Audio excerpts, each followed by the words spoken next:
Good afternoon and welcome to another episode of Africa Today. We bring you the latest on African affairs, and we're going to start off with the Foreign Minister Sameh Shoukry affirming the necessity to intensify coordination between African countries to eliminate all forms of terrorism.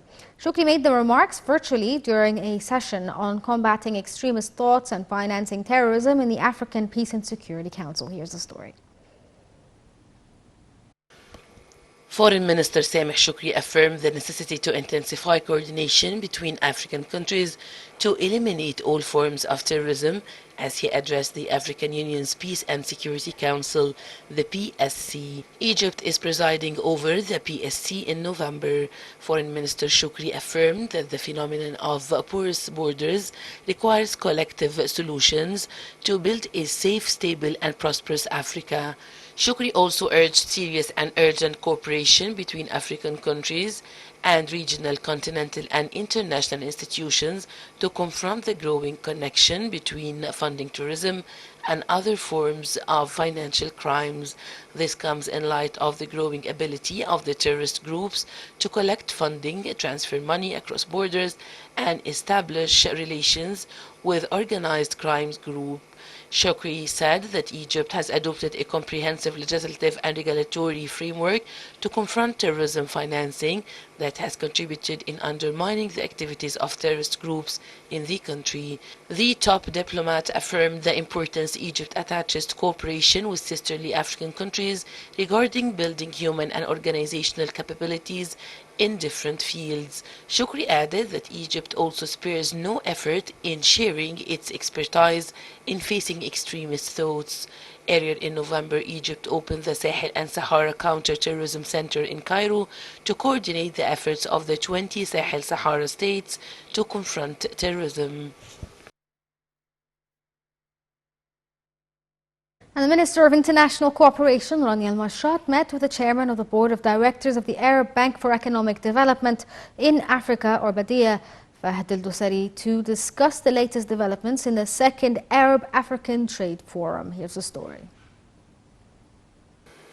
Minister of International Cooperation Rania Al-Mashat has met with Fahd al-Dosari, chairperson of the Arab Bank for Economic Development in Africa, the BADERA, to discuss the latest developments in the second Arab-African Trade Forum that was organized by BADERA and the Arab-African Trade Bridges Program and was held under the patronage of Mustafa Madbouli, Egyptian Prime Minister. During the meeting, they discussed joint relations with BADERA and its role in revitalizing intra-regional trade between the Arab countries and Africa. Al-Mashat pinpointed the BADERA in Africa's role in consolidating joint relations between countries and in strengthening exports to African markets through trade financing operations, praising the bank's unremitting efforts in supporting countries' recovery from the COVID-19 pandemic as it provided about $171 million to fund 20 operations, empowering member countries to combat the pandemic's repercussions. Al-Mashat affirmed the importance of enhancing the private sector's role in pushing forward intra-regional trade between Arab and African countries. This in addition to providing further funding to Egyptian banks so as to boost the preparations of Egyptian companies and exports to the African market. For his part, Al-Dosari thanked Minister Al-Mashat and the government of Egypt for their support to the Arab-Africa Trade Forum, adding that the forum witnessed over 2 days several discussions of crucial issues where visions and points of view were exchanged in order to enhance trade exchange between Arab and African countries. Al-Dosari further mentioned that BADERA seeks to boost regional cooperation over the upcoming period through benefiting from the developed boom that is mainly attributed to the private sector. He also noted that the bank is seeking to consolidate cooperation with Egypt's private sector through its office in Egypt.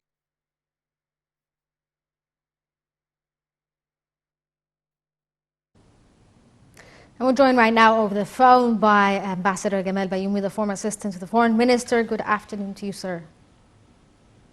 Good afternoon. How are you? Thank you for joining us. Thank you. It's my pleasure.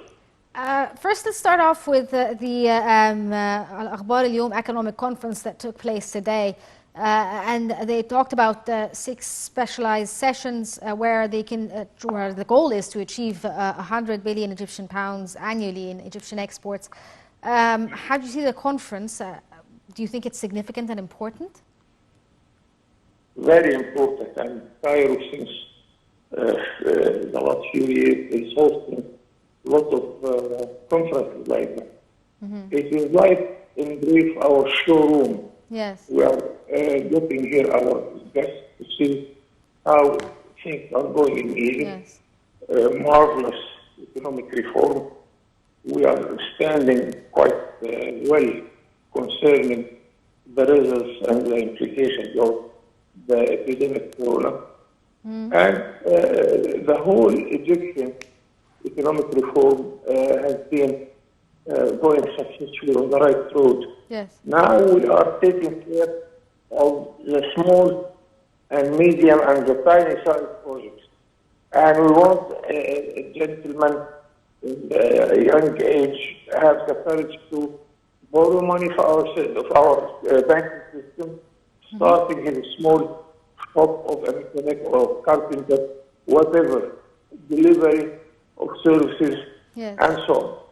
A conference like that is a sort of meeting room between those who are seeking a new market, seeking investment, seeking finance, and those who already have all these elements in order to help them and to meet their requirements. Mr. Ambassador, do you think Egypt is one of the few countries that achieved positive growth in comparison to states in the region due to the pandemic, obviously? To what extent do you think that the economic reform plans adopted by the government helped in this recovery or positive state of the economy? We were lucky recently because we started our economic reform few years before the disease started. Yes. Our economic reform started in November 2016. Then when we are facing now the epidemic, we are facing it with a good stand where we have passed a good part of our economic reform. All our basic economic indicators are in good shape. Yes. So that's why we are putting a goal of increasing our exports, because exports mean more production, means more investment, and at the end, more jobs for our new generation. Yes, and what about the procedures that are being done right now? You were talking about large conglomerates and attracting foreign investments, but like you were saying, there should be a focus on small and medium-sized enterprises. What kind of procedures do you think are coming in the near future to promote these businesses? We have a very good element to market for the Egyptian business here. That Egypt now has a free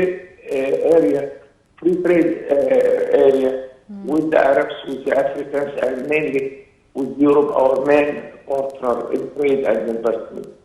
So we are telling those who are coming to invest in Egypt, Egypt is not the market of 100 million. It is more than that. You add here 400 million in the Arab world. Yes. More than 1 billion inhabitants in Africa and 500 million in Europe. So it is a huge market, and we hope that we have an appropriate investor who is seeking to produce much more than we are doing now in order to cover this huge market and establish his project. Another thing I want to stress here, that always we are talking about the mega projects.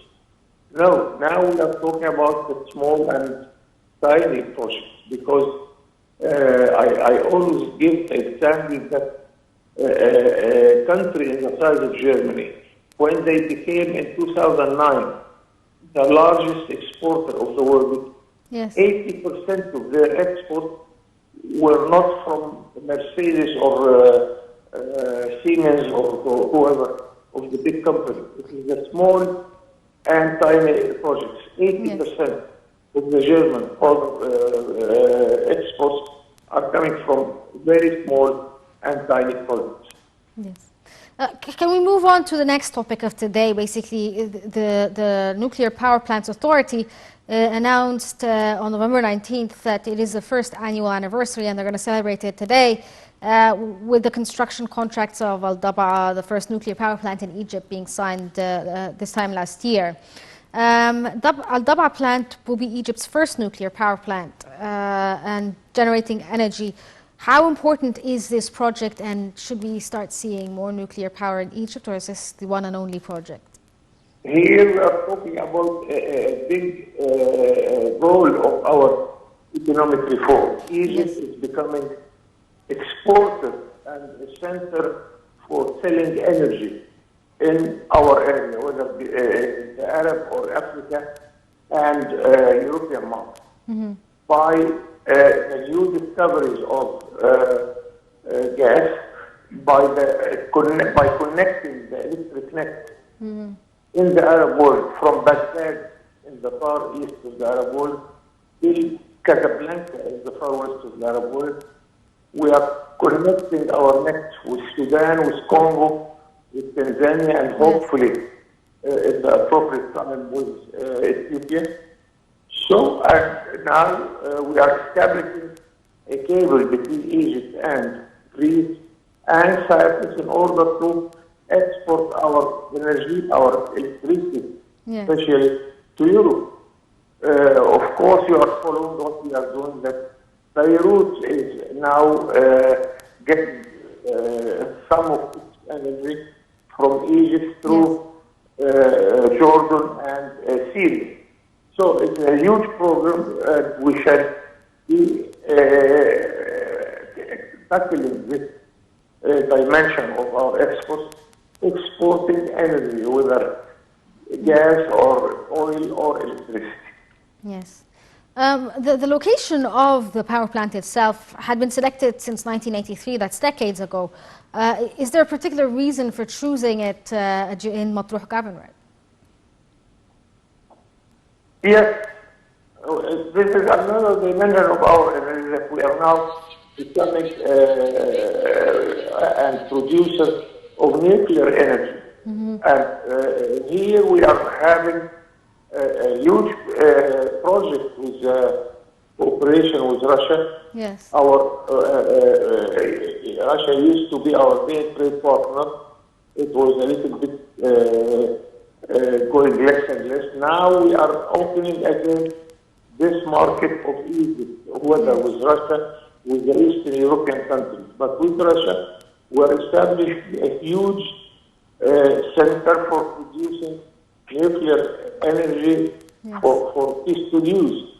And this will add a huge quantity of electric power to our net.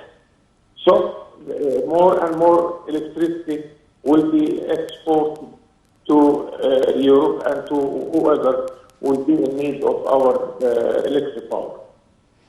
Okay, Ambassador Gamal Bayoumi, the former foreign assistant to the foreign minister, thank you so much for joining us over the phone.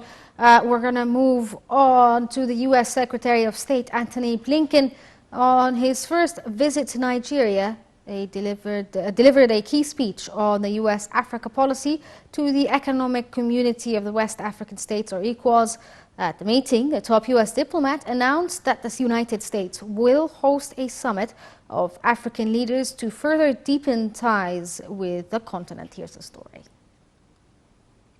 U.S. Secretary of State Antony Blinken said that Washington will treat Africa a major geopolitical power where it can deliver tangible benefits. Days before China holds a major meeting on Africa and Senegal, while Blinken arrived, the top U.S. diplomat said that President Joe Biden plans to convene a summit of Africa leaders, which the White House said will be held next year. In an address at the headquarters of the West African Bloc, In Abuja, Blinken said he knew Africans have been wary of strings that often come with foreign engagement. The Biden administration considers a rising China the top 21st century challenge of the United States. However, it has taken a more subtle approach than the previous administration of Donald Trump. Blinken's speech also departed markedly in emphasis from previous administrations of both parties by dwelling little about military cooperation. Blinken said the Biden administration firmly believes that it was time to stop treating Africa as a subject of geopolitics and start treating it as the major geopolitical player it has become. He added that Africans too often have been treated as junior partners rather than equal ones. Blinken, whose three-nation trip also included Kenya, promised cooperation on areas including fighting COVID-19 and climate change.